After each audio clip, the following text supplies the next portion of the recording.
Buenos días, bienvenidos a Tech y Futuro, a FiturTech. Estamos ya en el último día de foro, esperamos que os guste mucho y para empezar me hace muchísima ilusión personal presentar a un gran amigo de la casa y sobre todo un gran periodista que es Juan Daniel Núñez, editor y muchísimo más de Smart Travel News. Juanda, encantada de tenerte por aquí.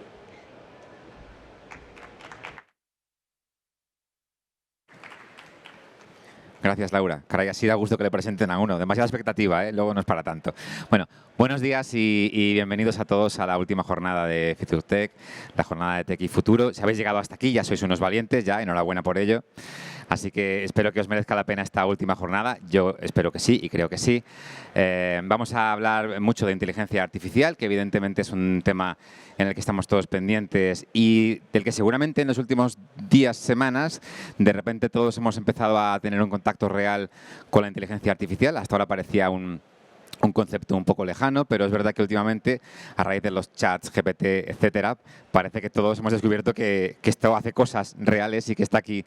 Y os voy a contar rápidamente una cosa que nos pasó esta misma semana, que es que en otra mesa redonda que estuve moderando ayer, pues la agencia de comunicación me pidió, oye, ¿puedes adelantarnos algo de lo que van a decir los ponentes durante la mesa para darle ya recorrido en redes sociales? Que yo decía, yo no sé lo que van a decir los ponentes, pero compañero mío de Tecnotel, David Val, me dice, nosotros no lo sabemos, pero ChatGPT igual sí lo sabe. Así que le preguntamos a ChatGPT, hola, tenemos una mesa de distribución en Fitur, ¿tú por dónde crees que van a ir los tiros en la mesa? Y ChatGPT nos responde, efectivamente, 5 o 6 puntos. Evidentemente no tenía mucha profundidad, pero era absolutamente... No sé si... Sí, ok. Era absolutamente creíble lo que nos estaba contando. Y de hecho, algunas de las cosas que dijo el chat luego se dijeron en la mesa. O sea, hasta ese punto estamos. Da un poco de miedo y emoción al mismo tiempo.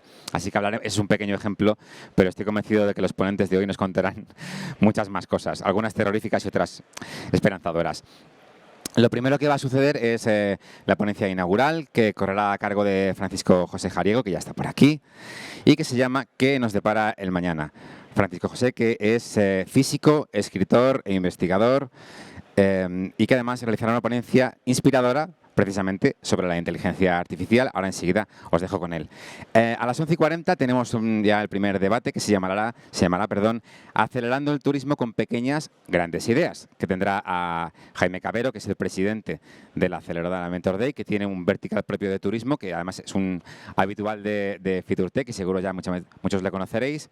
Tendremos a Pablo Ruibal, que es el COO y cofundador de BoatJump, a María Dolores Iglesias, que es fundadora de Trafalgar Sociedad Corporativa Andaluza, Tatiana Rodríguez, que es fundadora de Viajar Sola Te Da Alas, Patricia García Gómez, que es gerente del Coliving Rural Laguna de Villardón, y moderará Andrés Haddad, que es el CEO de The Cube. Y después, para cerrar la jornada, yo volveré a estar aquí, no os vais a librar de mí tan fácilmente, para moderar el debate Pequeños Grandes Proyectos para el progreso humano, que será un poco continuación del anterior, y donde tendremos a José Álvarez de Perea, que es el director general para España y Portugal de Kyndryl, a Joan Antoni Malonda, que ya anda por aquí, ya lo he visto, que es Tourist Business Development en GMV, y a Melchor Sanz, que es el CTO de HP Iberia, y como os digo, yo estaré moderando esa mesa alrededor de las 12:30, si vamos bien de tiempo, que espero que sí. Y por último, ya alrededor de la 1:20 más o menos, tendremos la clausura, que correrá a cargo de Ramón Estalella, que, como sabéis, es el secretario general de CEAT. También sabéis que ITH es parte de CEAT y Ramón Estalella es también habitual y persona de la casa que seguramente todos conocéis. Así que, sin más dilación, os dejo ya con la parte importante, que es escuchar a Francisco José Jariego con su ponencia ¿Qué nos depara el mañana? Francisco, todo tuyo. Muchas gracias.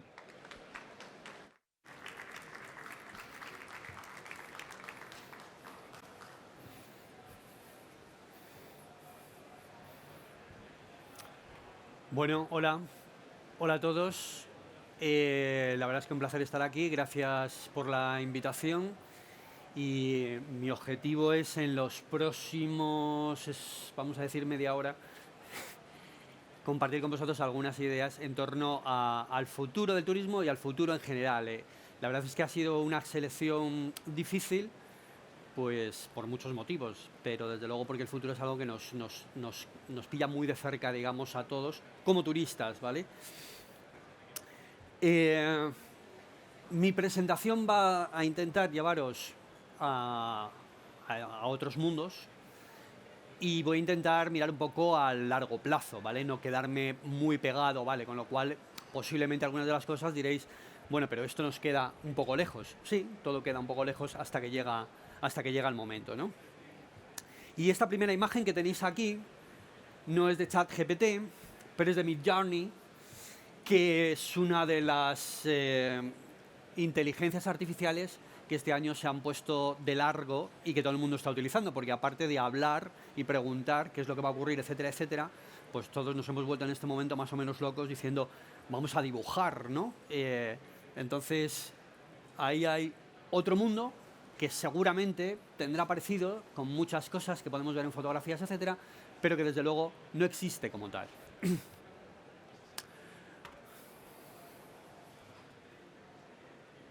Bien, muchas preguntas nos hacemos, no me voy a detener aquí.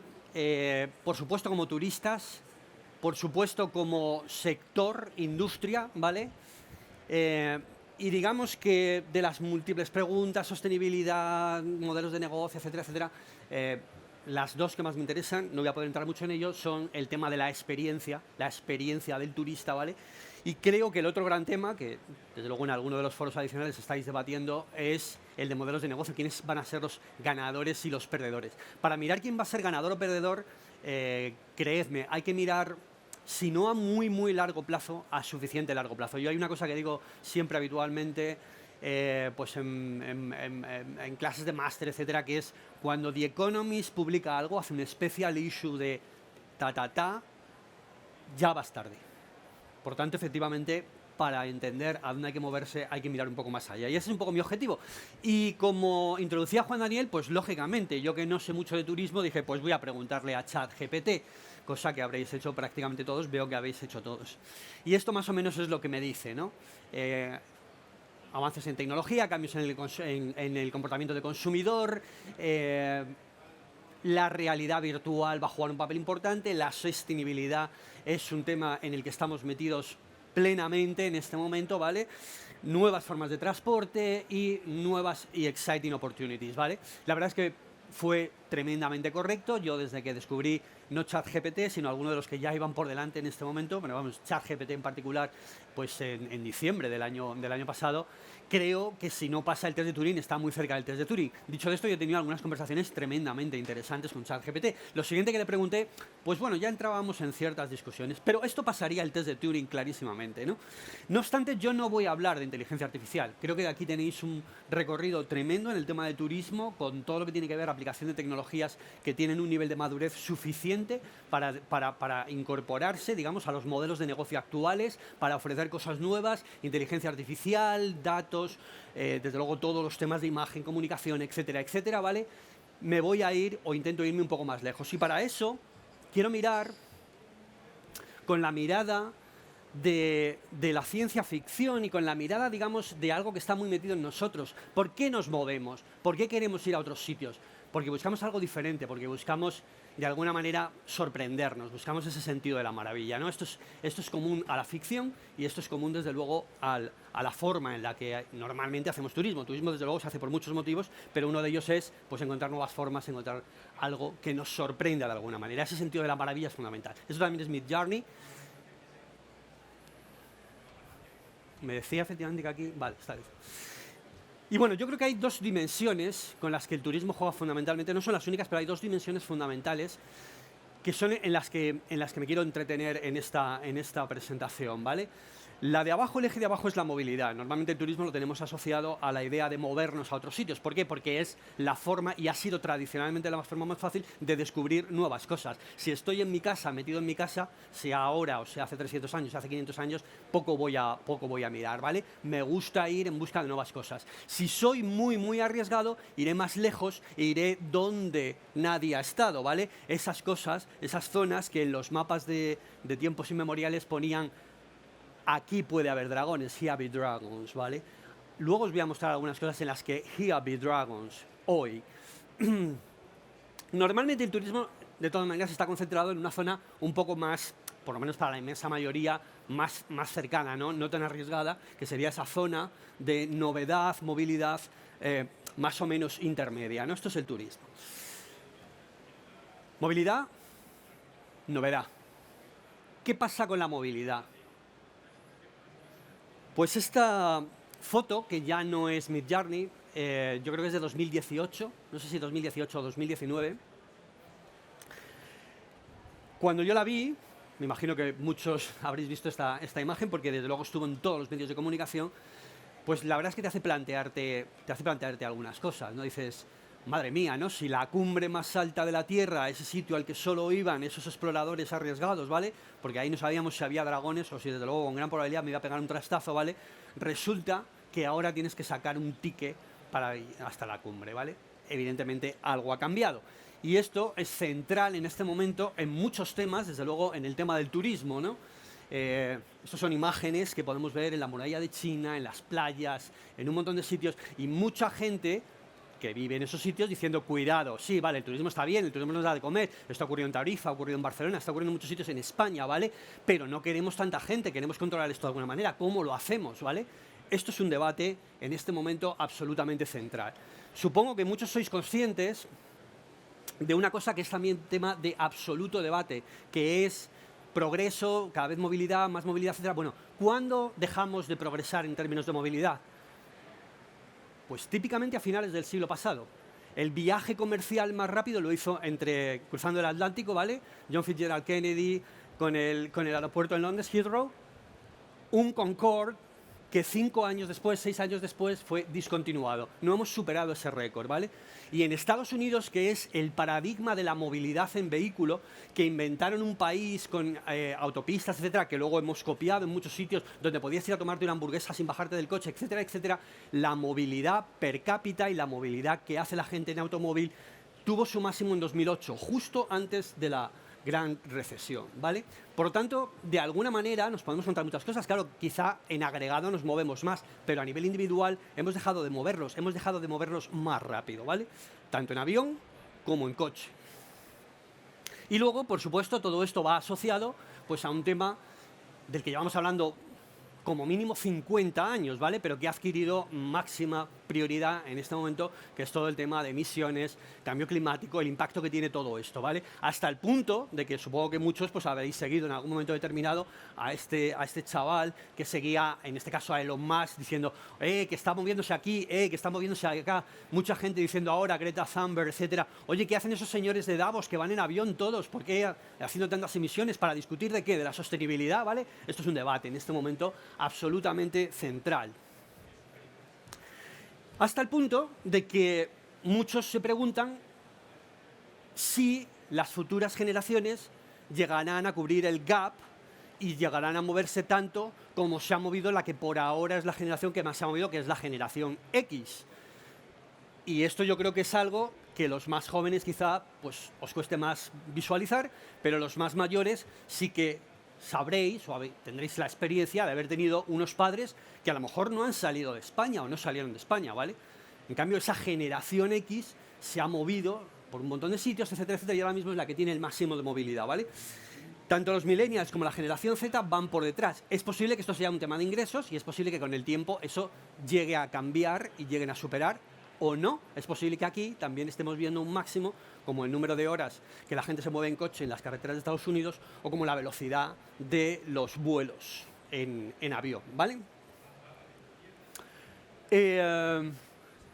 Y esto lleva a un tema absolutamente central, en el que sí que estoy seguro que todos estáis pues absolutamente viendo y siguiendo probablemente las noticias, que es algo que el año pasado se ha puesto de máximo esplendor porque justo pues en septiembre, creo fue, septiembre-octubre de 2021, Facebook decidió cambiar el nombre a la compañía, poner la compañía Meta y decir que se iba a concentrar en el metaverso, ¿vale? Pero el metaverso es una ambición que lleva muchísimo tiempo, algunos habréis leído a Snow Crash, pero si no habéis leído y sois mínimamente lectores, yo os recomendaría que leyerais la obra de Adolfo Bioy Casares, La invención de Morel.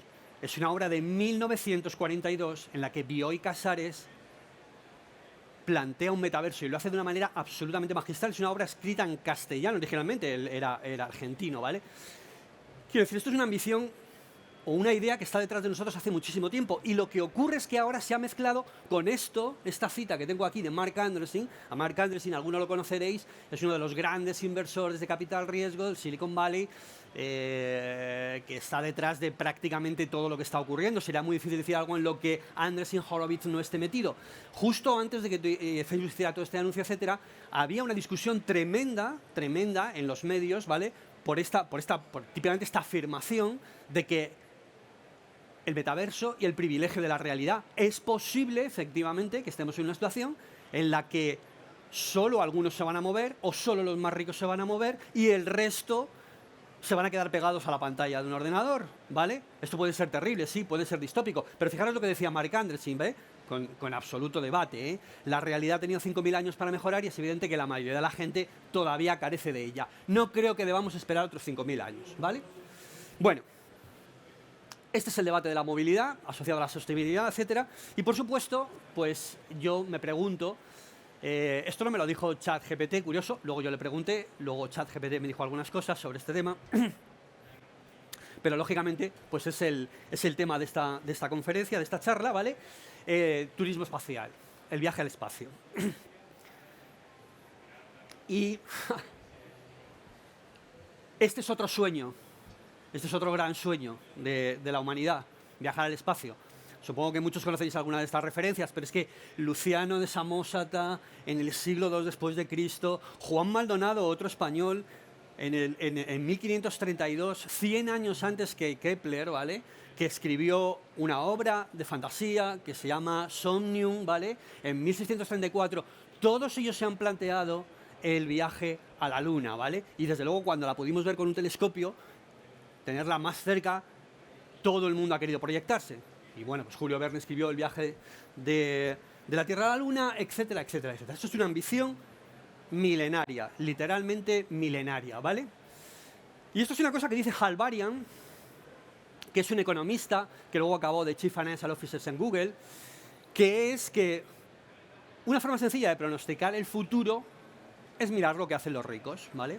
Nos gustará o no nos gustará, pero es así. Probablemente lo que hacen los ricos, Hal Varian era muy optimista, cuando hizo estas afirmaciones, ¿no? Decía que 10 años después de que los ricos estén haciendo esto, viajar a la estación espacial, pagando mucho dinero para viajar a la estación espacial, pues eso va a ocurrir y mucha más gente llegará y al cabo de 20 años todo el mundo hará esto. Bueno, honestamente, creo que esto va a llevar un poco más de 20 años, ¿vale?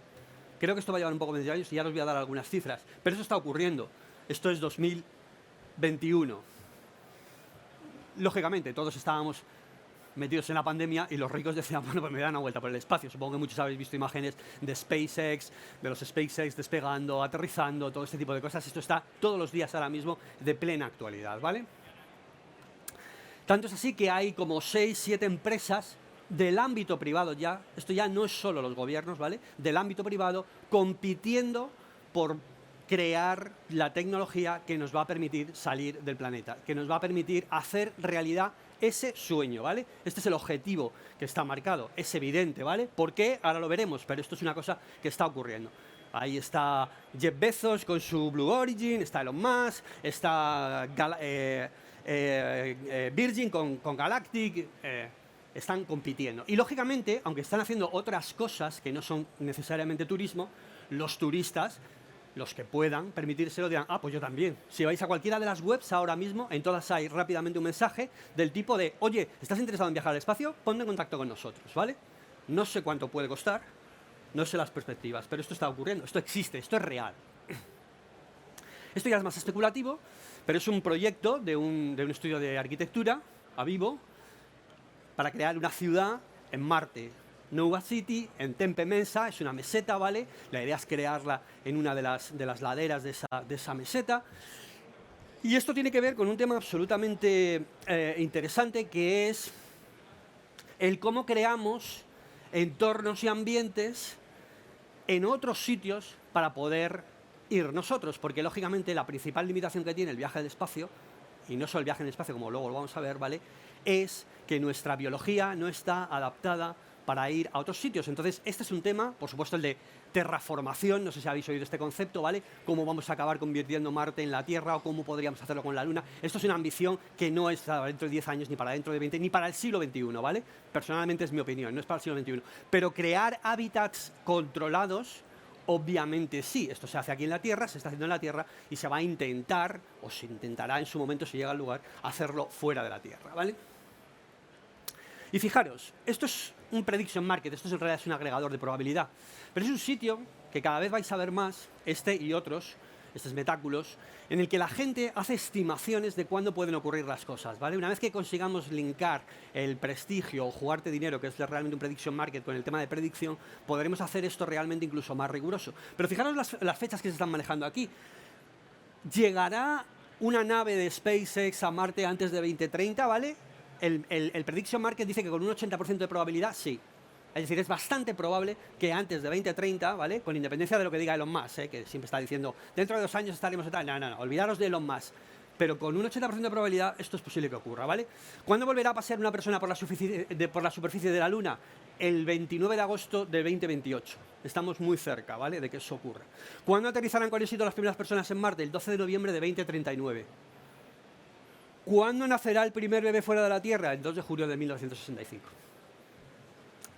Son probabilidades, son estimaciones, ¿vale? Pero no es estrictamente ficción. ¿Cuál es la razón por la que nos queremos mover? Pues en un momento dado, en el siglo XX, John Fitzgerald Kennedy hizo el moonshot, ¿no? Que el moonshot, que es como Julio Verne cuenta su viaje de la Tierra a la Luna, es crear un disparo a la Luna, ¿vale?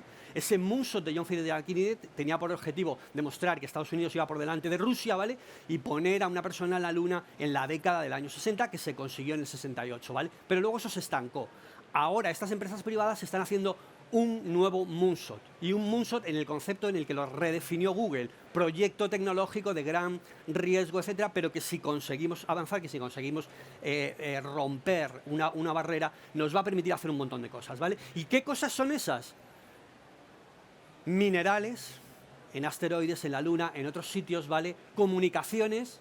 Por desgracia, la guerra de Ucrania nos hace muy evidente que las comunicaciones que está proporcionando hoy en día los satélites son fundamentales, etcétera, etcétera, etcétera. Y voy a haceros otra recomendación, que es un libro quizá de una lectura más dura, de Robert Heinlein, no sé si lo conocerás. Robert Heinlein yo creo que no es muy conocido aquí, porque es un autor de ciencia ficción, bueno, es uno de los 3 clásicos de la ciencia ficción, dura, que tiene una novela traducida aquí de manera provocativa, pero no muy exacta, como La Luna, una cruel amante, en la que la descripción es exactamente lo que podría estar ocurriendo hoy o lo que podría estar ocurriendo dentro de 30 años. Porque uno de los protagonistas, by the way, es Mike, que es una inteligencia artificial, que se ha hecho consciente y va a hacer posible ciertas cosas. Pero ¿por qué está la Luna? Esto ocurre en 2075. 2075, fijaros la fecha que he puesto ahí cuando nacerá un bebé fuera de la Tierra en 2065, 2075. ¿Por qué se ha ido a la Luna? Porque la Luna se ha convertido en una prisión. Es donde se envía a la gente que no queremos en la Tierra, fuera, a la Luna. ¿Para qué? Para explotar, para conseguir allí traer minerales, para conseguir traer un montón de cosas, ¿vale? ¿Y qué está ocurriendo en la Luna en 2075? Que los de la Luna se rebelan. Y esto no suena exactamente igual a la conquista de América, porque es exactamente lo mismo, el Mayflower yéndose allí, ¿vale? Unos forajidos, etcétera, etcétera, que montan un país que acaba siendo el país que hoy es en día el país más rico del mundo, ¿vale? Bueno, provocación. Pero me meto en el otro tema, ¿no?, que quiero destacar hoy aquí, que son nuevos sentidos. La movilidad en la Tierra no se ha acabado todavía. Hay muchos sitios que tenemos curiosidad por ver, hay muchos sitios que tenemos curiosidad porque forman parte de nuestra experiencia turística. La fauna salvaje, sitios sorprendentemente como por ejemplo Chernobyl, donde tuvo lugar el accidente nuclear, ¿vale? Que se ha convertido en un sitio al que se puede acceder ahora y es curioso porque se ha regenerado en gran medida. Esa curiosidad no acaba nada. Pero quizás el más significativo, bueno, pues desde luego va a ocurrir también que el deshielo del Ártico nos va a hacer tener mucho interés por motivos diversos en viajar hasta allí, ¿vale? Pero sobre todo, todos somos conscientes de que la Tierra pues es un planeta muy bonito, azul, porque está cubierto en un 70% de agua. Y realmente lo que ocurre por debajo de 1000 metros, 2000 metros, 3000 metros, no tenemos ni idea. Tenemos muy poca idea. La NASA explora el fondo del mar exactamente igual que explora el espacio. Y claro, yo me miro a mí mismo en un batiscafo y digo, bueno, esto puede ser una experiencia que te haga subir las pulsaciones, ¿vale? Yo soy bastante claustrofóbico. La experiencia en un batiscafo, pues no lo sé, puede hacerte, ya digo, saltar las pulsaciones, pero desde luego no creo que sea una experiencia muy enriquecedora, porque a medida que bajamos a 500 metros no veo nada. Mi sentido de la vista no vale para nada, mi sentido del tacto no vale para nada porque estoy metido dentro de un metal, mi sentido del olfato no vale para nada, no valen para nada nuestros sentidos. Y esa es la razón por la que no hemos bajado a la fosa de la Mariana, nada más que algunos, ¿vale? ¿Qué es lo que está detrás de esto? Aquí sí que la tecnología nos va a permitir aumentar nuestros sentidos, ¿vale? Cuando se habla de metaverso se habla fundamentalmente de realidad virtual, ¿vale? Y creo que la realidad virtual nos ata demasiado. Quiero empezar por la realidad aumentada, porque la realidad aumentada es esto que quizá los más mayores, no sé si los jóvenes, recordaréis en la película de Terminator 2. Absolutamente unas escenas que muestran cómo es una realidad aumentada, ¿no? Te estoy mirando y estoy viendo cómo te llamas, dónde trabajas, estoy mirando... Bueno, puede ser distópico, puede no ser, pero esto es posible, puede ocurrir, está ocurriendo, ¿vale? Muchos habréis cazado Pokémon, yo lo he hecho en Londres en 2016 y era una manía absoluta. Todos, ¿dónde está el Pokémon? Que me voy a cogerlo, etcétera, etcétera, ¿vale? Realidad aumentada, el Pokémon lo veías, estabas en Hyde Park y con tu smartphone lo veías, ¿vale? Y todos estamos en alguna medida aumentados. Llevamos, por supuesto, un smartphone, llevamos pods, llevamos relojes y vamos a llevar más cosas. Y honestamente, por razones de mi experiencia profesional en el mundo de la Internet of Things, ¿vale? Este es un tema que empezamos a mirar hace ya bastante tiempo, hace mucho tiempo de hecho, pero yo hace 12 años tenía la expectativa de que esto iba a ir más rápido y que realmente las Smart Cities, ese concepto que también va muy asociado al tema de turismo, etcétera, serían más inteligentes, nos permitirían hacer más cosas, habría más realidad aumentada en las ciudades. Eso no ha ocurrido, pero acabará ocurriendo, tarde o temprano acabará ocurriendo. Y como siempre, insisto, cuando The Economist publique, las Smart Cities ya son una realidad y la realidad aumentada ahí está, vas tarde, o sea que esto hay que mirarlo con anticipación, ¿vale? Pero es que vamos a ir, insisto, más lejos, ¿vale? Supongo que algunos conoceréis a este personaje, Neil Harbisson, ¿vale? Que formalmente es reconocido como el primer cyborg legalmente admitido como cyborg. Es una persona que tiene limitaciones de visión y que decidió instalarse esa antena que veis, ¿vale? Que permite que los sonidos él los traduzca en una experiencia sensorial, ¿vale? Esto, que los filósofos llaman qualia, ¿vale? Es algo que obviamente va a ocurrir.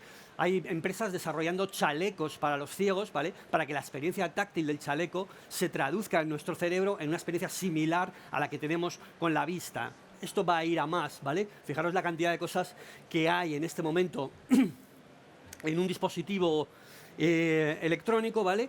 La cantidad de cosas que vamos a tener cada vez más pegadas, ¿vale? Pegadas o eventualmente implantadas, ¿vale? Y esto puede ser un tema de debate, pero es una realidad.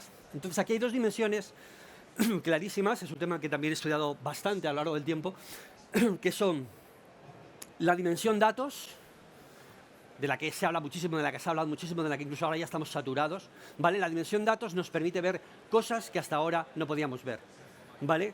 Y no solo en una hoja Excel, los datos se pueden utilizar para crear una experiencia eventualmente sensible de lo que está ocurriendo. Por ejemplo, en una fábrica es posible que el operario vaya y mirándolo en la máquina, ¿vale? Pues en vez de ver, oye, ¿dónde trabajas tú? ¿Dónde tal? No sé qué, lo que ves es qué le pasa a esa máquina o qué tipo de máquina es o cuál es el manual de instrucciones o un montón de cosas, ¿vale?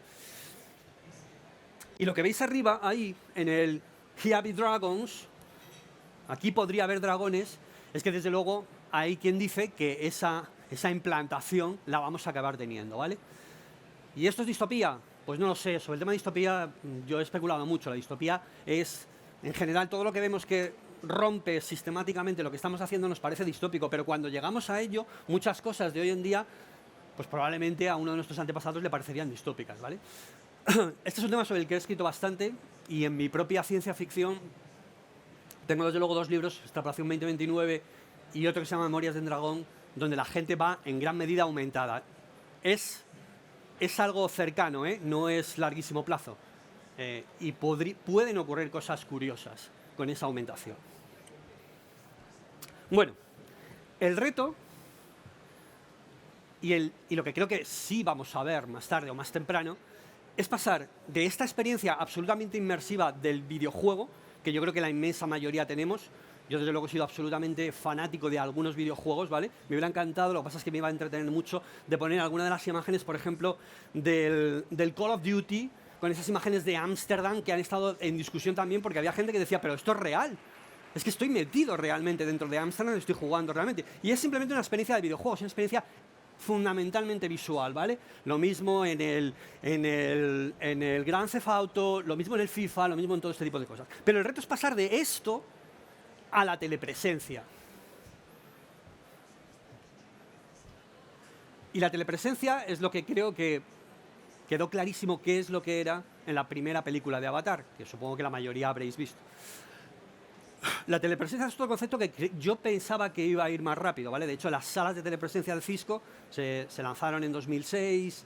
Es una experiencia que cambia realmente la experiencia de tener una reunión con personas que están en cualquier parte del mundo, ¿vale? En torno a una mesa y que realmente ves como os estoy viendo yo a vosotros aquí, como si estuviera ocurriendo realmente en tiempo real. Pero la telepresencia, que es otro concepto de la ciencia ficción y de la ciencia, porque ha habido gente como Marvin Minsky, uno de los teóricos de la inteligencia artificial, que han especulado muchísimo sobre este tema. Por ejemplo, ¿cómo entramos en una central nuclear que ha tenido un problema? Pues si tuviéramos un robot que puede entrar, pero que yo pudiera ver exactamente lo que está viendo el robot, ¿vale? Me ahorraría un montón de cosas, ¿vale? Esto es lo que ocurre en Avatar, que de hecho una persona que está coja o que tiene limitaciones puede de repente tener una experiencia como nunca, pero no en un mundo virtual, sino en un mundo real, por medio de un avatar, ¿vale? Yo creo que este es el otro reto. Reto salir de la Tierra, reto incrementar nuestros sentidos, reto telepresencia. Y las dos cosas van a tener un desarrollo amplio en este siglo XXI, ¿vale? Y bueno, por concluir, pues simplemente decir que supongo que todos también conocéis otra película, que es la de Total Recall, basada en el cuento de Philip K. Dick. El cuento de Philip K. Dick realmente se titulaba Podemos recordarlo por ti al por mayor. Y yo lo que os digo es que lo que vamos a ver es podemos crearlo para ti al por mayor, ¿vale?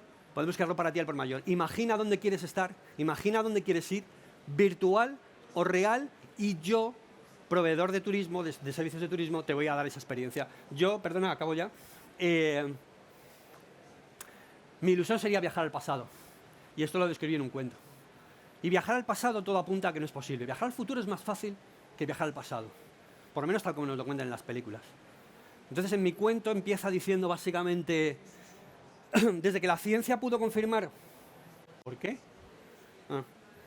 Que viajar al pasado nunca sería posible, reconstruirlo ha sido una verdadera obsesión. Hoy sabemos que es posible hacerlo con tanta precisión como sería necesaria. La historiografía es la disciplina científica y tecnológica que lo hace posible. Y los nuevos exploradores somos los turistas.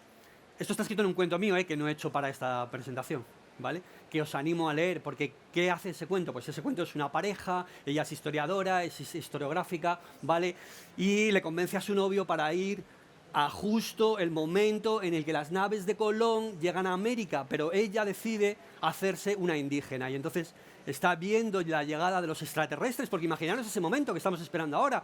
Ese momento tuvo que ser para los mayas como ver los extraterrestres. ¿Quiénes son esos tíos con barba tan feos que vienen aquí a invadirnos, ¿vale? Bueno, a partir de ahí en el cuento ocurren ciertas cosas, porque se mezcla Big Data, inteligencia artificial, inteligencia, realidad aumentada, ¿vale? Pero en una presencia real. Ella está realmente allí, ¿vale?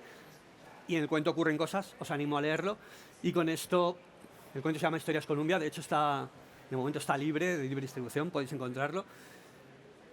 Y esto es todo, amigos. Era la reflexión que quería compartir con vosotros. Mirar a la ciencia ficción nos da ideas y desde luego pues mis felicitaciones para los organizadores que han elegido a Julio Verne, como en otros casos a otros, ¿vale? Para, digamos, hacer este tipo de reflexión. Gracias.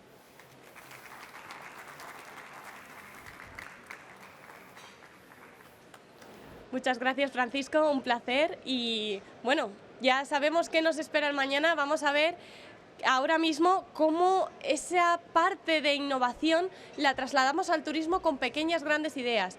¿Qué están haciendo las startups? ¿Dónde están trabajando?